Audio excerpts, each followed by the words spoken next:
Welcome to the Queer Spirit Podcast. I'm your host, Nick Venegoni. Here we have conversations with artists, healers, and activists who enliven the LGBTQ communities and who empower our queer spirits to flourish. My guest today is Chiron Armand.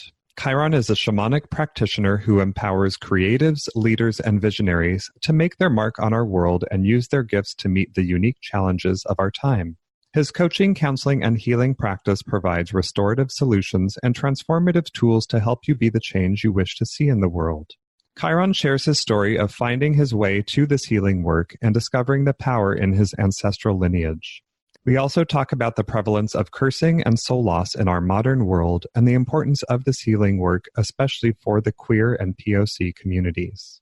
To find out more about Chiron and his services, go to impactshamanism.com. Hi, Chiron. Welcome to the show. Thanks so much for having me. So, Chiron, I thought I would start out by having you share with us how you first came to do this work as a shamanic practitioner. Sure. Well, I was in college and I had picked up tarot and a bit of herbalism, through folk magic on my own, reading books on witchcraft and Wicca, and just having a personal practice that sometimes extended to close personal friends. But it was actually at the end of college that I met a teacher, the late Eddie Gutierrez. I had been studying the Unnamed Path tradition with him, which is a shamanic witchcraft tradition for men who love men. And he had been studying the folk magic tradition of Hoodoo, in addition to being a santero and palero. And he kind of took me under his wing, not only regarding the Unnamed Path, but regarding sort of being my first mentor in that folk magic tradition. And that is really where I began to branch out into doing this work professionally. And you do a variety of different things and have studied a variety of different traditions. And I wonder if you could just give our listeners a little bit of an idea of the different things that you offer and the different traditions that you practice. Sure. So I am a trained hoodoo root doctor, which is folk magic and folk medicine from the American South, grounded in the Black Protestant tradition, involving roots, herbs, a lot of botanicals, candle magic, bathing rites, talismanic work. I would say that is sort of the precursor to the other work that I moved into. So it's kind of foundational for me. In the years ensuing my beginning that practice, I became initiated as an ungan in Haitian Vodou, which is a priest in the Haitian Vodou tradition. I had license in Brazilian Quimbanda, which is a magical religious tradition coming out of Brazil.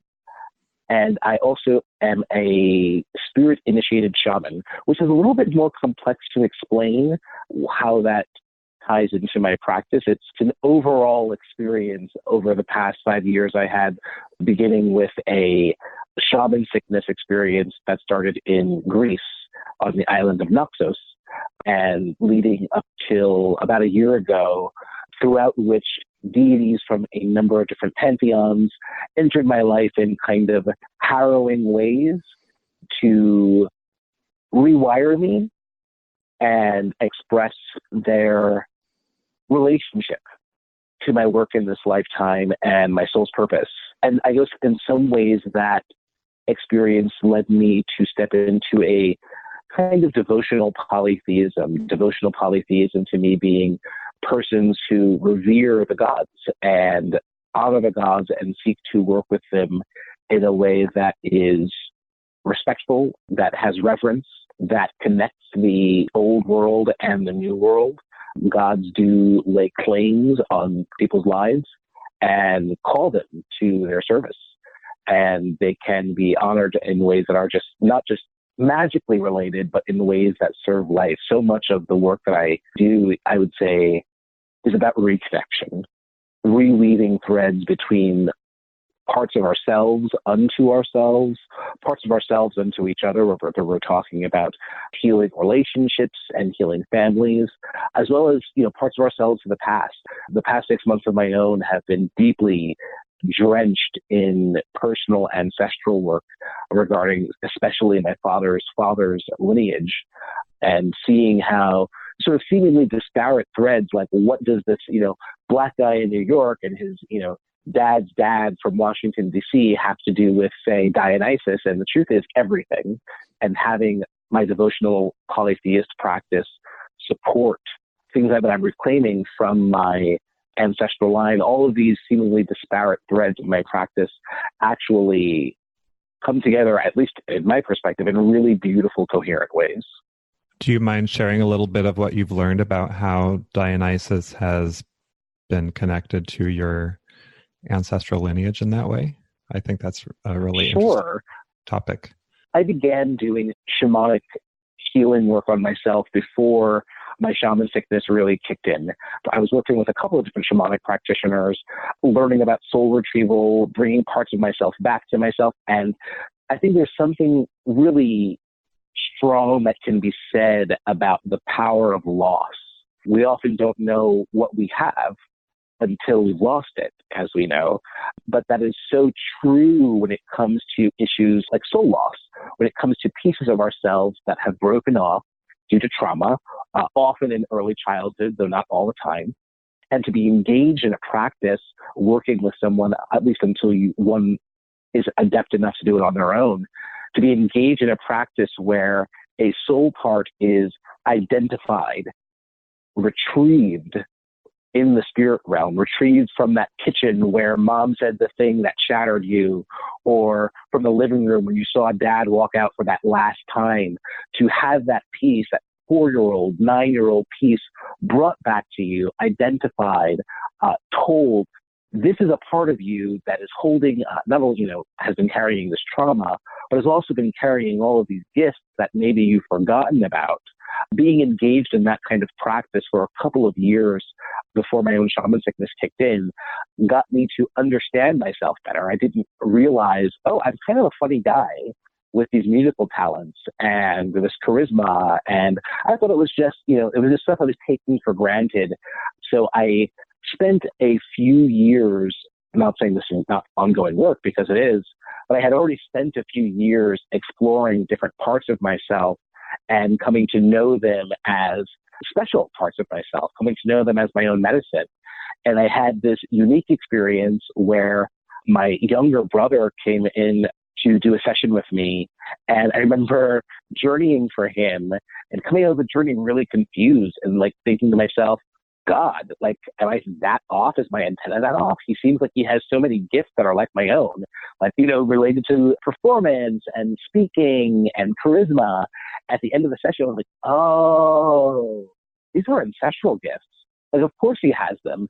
And it helped me to open my eyes a bit wider and realize that my father, who I am estranged from, those are gifts that he has. And I did not know my paternal grandfather, his father, but I experienced ancestral work like the coolest synchronistic unfolding, because we can often experience that from magic and journeying. I saw a bear on my journey, and then I was on Facebook and scrolling, and I saw another bear, and that kind of cool synchronicity. But there's nothing more synchronistic than that which is tied to your blood, and your blood is really trying to speak to you. I find ancestral stuff to be some of the most fast-moving magic and synchronicity in our world. So once I made this connection, oh God, I have these cool performative gifts that are not just mine.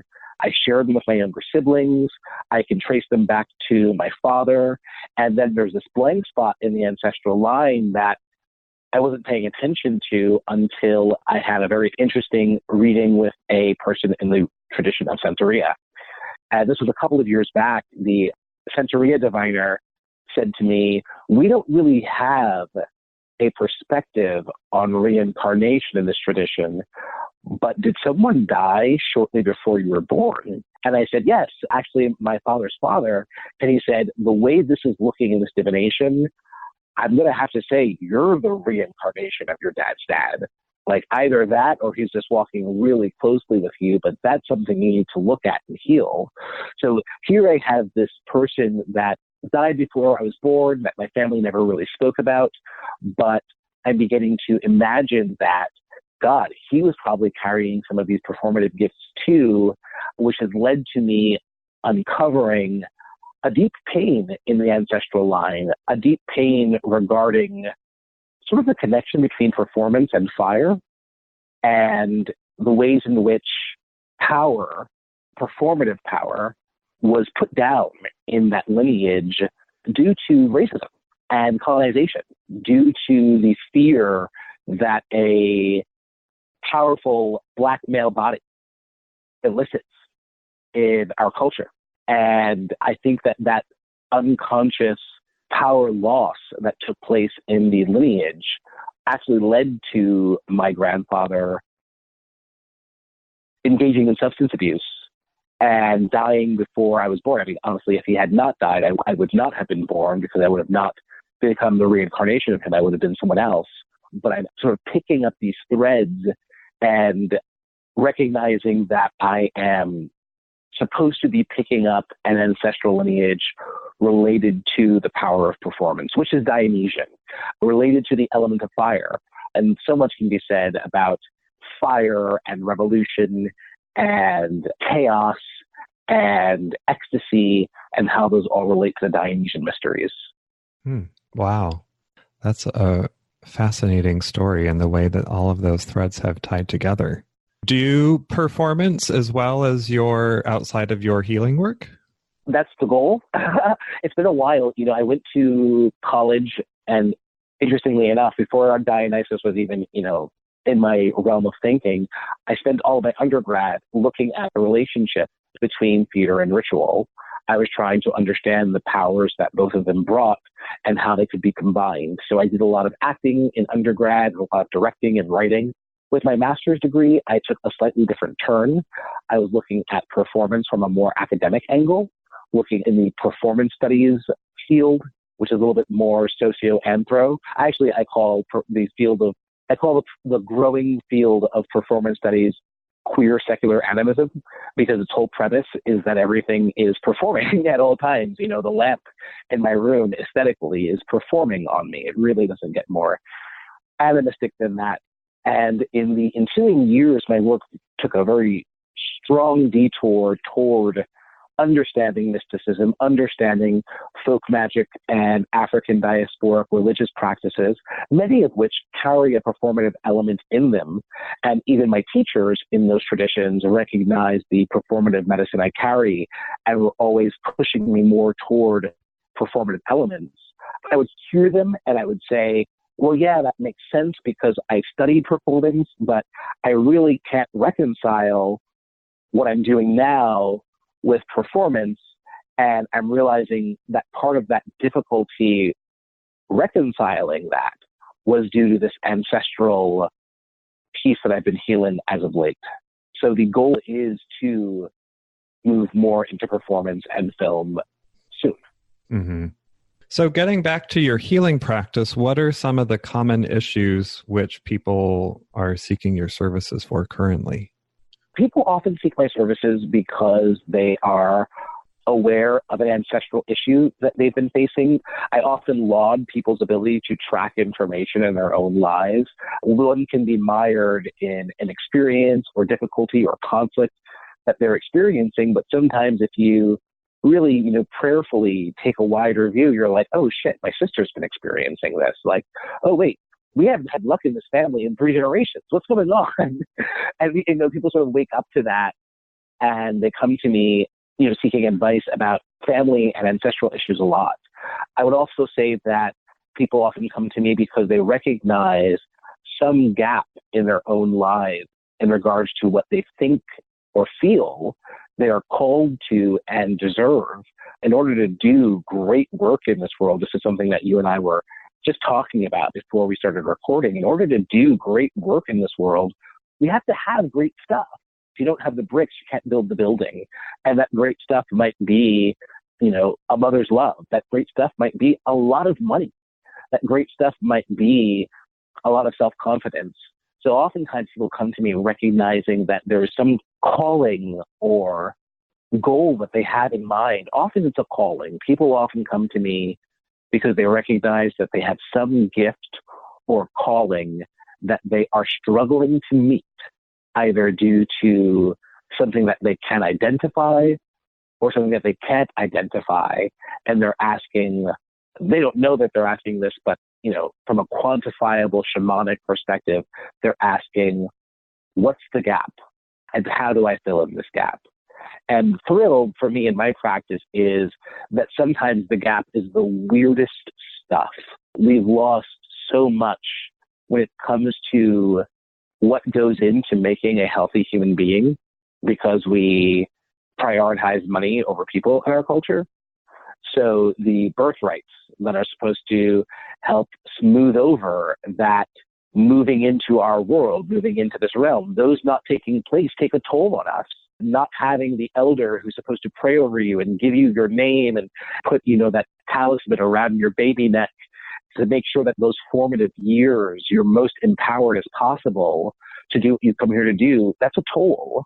The family guardian spirit back in Sweden in the forest, who was used to getting his annual sacrifice for 500 years and is now terrorizing the family like, I'm hungry, guys. What happened? We had a pact. That's a toll that we're not thinking about, but it takes a toll on our mental health, on our emotional well-being, on our relationships. And it makes us vulnerable in a world that is so psychic vampire-filled and hungry ghost-filled. In a capitalistic culture, we find ourselves to be all the more vulnerable to all of the distractions that want our attention.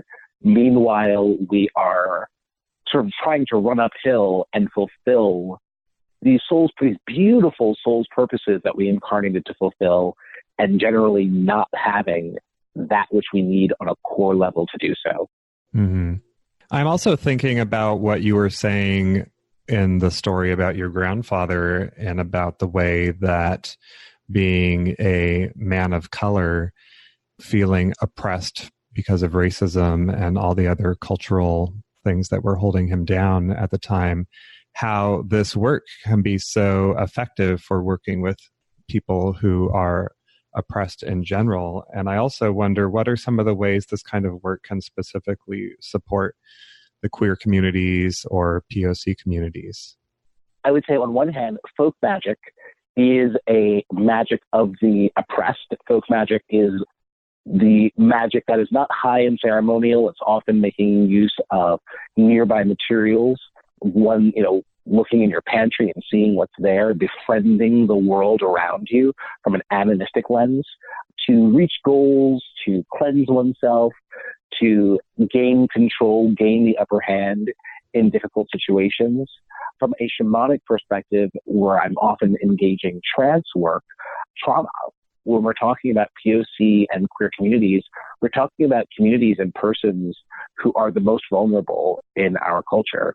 And we're talking about being the most sought after for persons in our culture, for being dealt trauma, traumatized people who are living more normative lives, because we're all traumatized in this culture, are often unconsciously seeking out more vulnerable individuals to enact the trauma that they've experienced onto.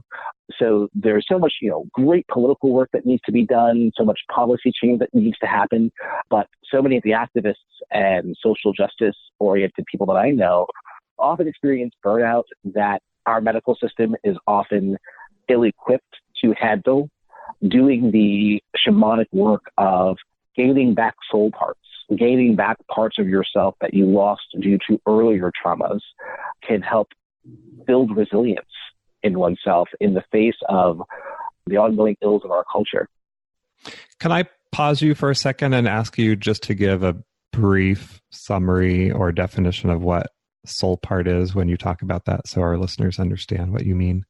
Absolutely. So in my work of soul part retrieval, I am often in the spirit world being shown a narrative about a person's life or an experience that they're having from a spirit world perspective. And then oftentimes I will be shown what looks like a childhood scene in the spirit world. And one of my helping spirits will actually go and collect some piece of my client that has been stuck, that has been forgotten, that they no longer have in their energy body. So, here I am, 32 years old. I have 2 legs, 2 arms, torso, and a head. And I'm thinking, I'm all right. Capitalism tells me I'm okay, I'm whole, get to work, kid. But really, I'm walking around with, far less than I'm told that I have, that there are these giant gaps in my energy field, giant gaps in my soul that might exacerbate feelings of isolation, depression, procrastination behaviors, because I literally do not have that piece of me that broke off when I was 9 years old because I saw dad leave and said, oh God, if men leave women and I'm a man, this is the worst. I can't go on living. Or because mom said those horrible things to me in a fit of rage. And I thought, oh my God, I'm going to die. Age 7. And that part of me is still standing there, mouth agape in the kitchen in pain. And that part in soul retrieval work needs to be reclaimed. It needs to be restored. Oftentimes there's cleansing work that I'm doing on that soul part. And if you ever listen to a client session that I'm doing, I'm literally talking to that 7-year-old. I'm talking to that part of myself or my client. And I am trying to figure out who they are, why they left, what gifts they carry, and are they willing to return to the adult that I'm working with?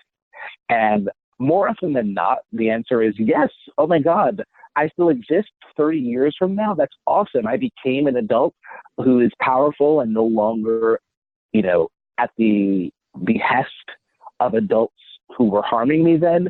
Great. Although some of these soul parts will absolutely be like, I'm not going back with that idiot. Depending on where the adult is in their life, they're like, oh, you're still in banking? Really?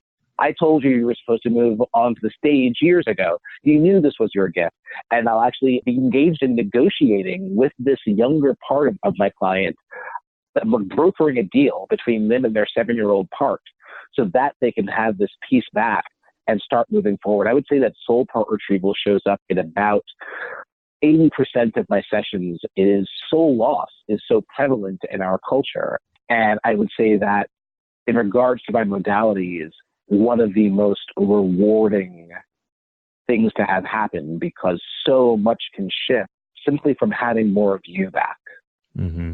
Yeah, I would definitely agree with you because I also do soul retrieval work with my clients. And I think of it as this kind of Swiss cheese effect, seeing all these little pockets of holes here and there. And the way that people feel after a soul retrieval is done and reconnecting with parts of themselves that have been lost for so long, it's so amazing to see the light come back in their eyes and feeling connected to that part of themselves that they didn't know they were missing. Absolutely. And I myself have experienced little annoyances and little fears, the tiny fears that you get so used to. So many of those can suddenly disappear. Mm-hmm. Yeah. And getting back to the group of people who are predominantly oppressed in our culture today, I think that trauma and even just small traumas of microaggressions are some of the biggest causes of soul loss today. And so I think that's why it's really important that this work is happening. Absolutely agreed. So Chiron, something else that you do is unbinding, uncrossing, and cleansing. And I wonder if you could talk about the difference between those things. Sure. So uncrossing is a term that is commonly used in the Hoodoo rootwork tradition, again, coming out of the American South and the Black Protestant population. And uncrossing is usually in reference to when someone has experienced being cursed, purposefully dealt energetic harm by another person. Curses can be laid on a person, on a space, on a family. And, I think it's interesting. The world of magic is really interesting to me because in contemporary times, I'm always coming across the conversation of, well, no one does that, or that's really stupid. And it's really not true. It's, magic does a great job. The very idea of magic does a great job remaining under the surface, remaining an undercurrent in our world that tons of people do. Everyone does it. No one talks about it, and therefore it's not real. And that's part of magic's power. And especially when we're talking about communities that are either more subversive or less normalized, then in a way those communities are closer to that undercurrent of power that moves through our world. They're closer to it. They see it more. They're more aware of things like microaggressions. They're more aware of things like microaggressions, just like they might be more aware of the energy of a curse, just like they might be more aware of an ancestor appearing in a dream, just like they might be more aware of a ghost in a space. I often say that minorities of all kinds, they're kind of rendered like ghosts because, like ghosts, they are erased and made to be invisible while at the same time being accused of taking up too much space. So, people of color communities, queer communities, women, there's a lot of direct relationship to the spirit world that is inherent to them, even from a socio-political perspective. So uncrossing work in the Hoodoo root work tradition is actually quite parallel to other spiritual cleansing traditions that we find all over the world, whether we're talking about a bathing rite found in, Hinduism, you're going to the Ganges to cleanse yourself of harm, or whether we're talking about the Jewish bathing rite that a friend of mine recently underwent before her wedding. We're talking about the removal of harmful energies, even, Christian baptism, in order to step into new life and not be bogged down by the past, whether that be the unconscious past or a very conscious subversion of your own power, as does occur all the time. The other word I used was cleansing, which again is kind of parallel to uncrossing. And unbinding, I guess, is a term that is particularly occult. In my work, I have to get kind of technical sometimes because I am dealing very hands-on with actual curses that might be laid. They might be laid by a person of one cultural background against a person of another cultural background. So I'm often doing work of translating magical experiences and technologies in order to have the greatest effect on my client's life.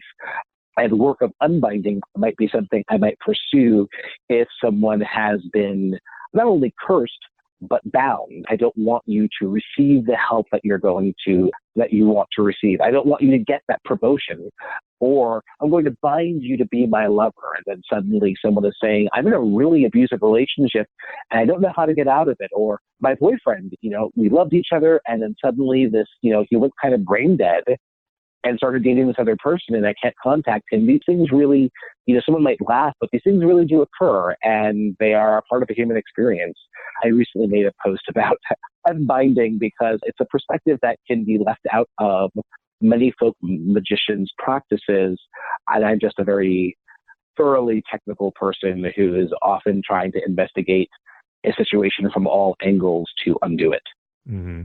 I'm really glad that you brought up this idea of cursing and how common it is, because one of the ways that I've been taught about cursing is that it may not always be done in the way that people think about it, that someone who's a spiritual or magical practitioner who's intentionally cursing someone. But I think that there are different levels of it, all the way down to, this language that we use of curse words, which are just, foul language in a way, that even just cursing at someone, someone who cuts you off in traffic or someone who hurts your feelings and you say F you to them, that in some ways that's a way of cursing them. It's unintentional in terms of, or not very mindful in the way of what they're doing, which is different than someone who's placing an active curse on someone with a very specific intention, but there's a way in which they are trying to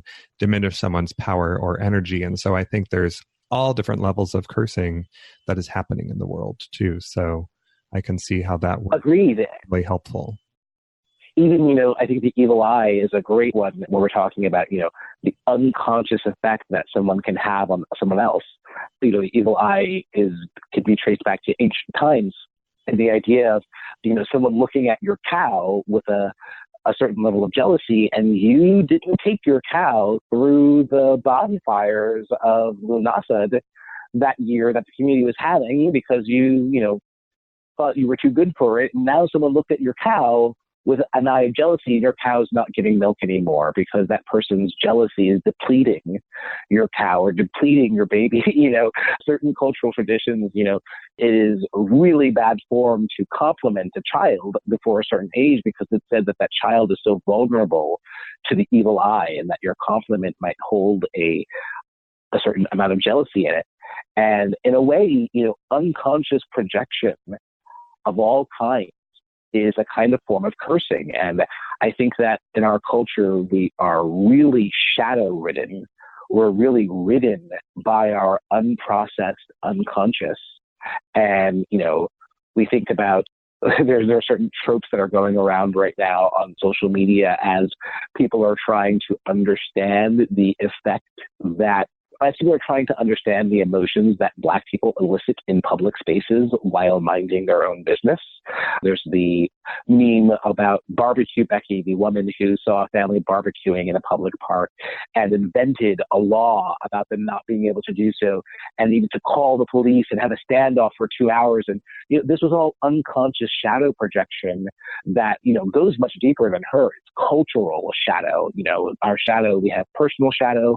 We have these larger pieces of shadow that are connected to our families, connected to our culture, and unprocessed energies from that. And I think that even that is a kind of cursing. It's a kind of, if we're talking about projection, we're talking about thwarting. We're talking about, I'm going to diminish you because I need to take up more space in your life. Yeah, I'm also thinking about cyber trolling as well, and the way that people actively go after people just online, and they don't think about the effect that it's really having on them. They just spew this negativity at someone, and then they get to just turn off their computer and walk away without thinking of the outcome of how it's affecting them. Absolutely. Well, I feel like we could talk about this all day, but in wrapping up, can you share with us a person, practice, or experience that has supported your queer spirit to flourish? Memory. Remembering that I and people like me have always existed in every culture across humanity, and actually taking the time to engage that memory, reading about queer lore, reading about how people who are as fabulous as myself and as otherworldly as myself have existed in every tribe, in every culture, and how we have sometimes been revered, sometimes been feared, often both, is one thing that has been integral to my queer spirit. So, Chiron, where can people find you and learn more about your work and services? You can learn more about my work at impactshamanism.com, and I'm also on Facebook and Instagram and Twitter. Okay. Well, I will have those links in the show notes for people so they can find you and connect with you. And thank you for being on the show today and sharing about your work. Thank you so much for having me. I work with many queer folks who struggle to get their needs met or who suffer from having their boundaries violated by others. Because you may not have been cared for the best, you might have a hard time identifying your needs. Or because you have been violated or bullied, you might not completely understand where exactly your boundaries are. If you'd like some help exploring your needs and building more resilient boundaries, head over to my website and download the free guide, Needs, Boundaries, and Self-Care Support for Queer Folks. This is a short introduction to help you start to shift and change your relationship to yourself and others, and to feel more safe and resourced day to day. So just head over to queerhealingjourneys.com/needs to download your free guide today. To find the resources we discussed today, find the show notes at thequeerspirit.com. And if you enjoyed the show, remember to subscribe, rate, and review on iTunes. This will help us reach and support more queer people all over. Thanks for listening, and see you next time.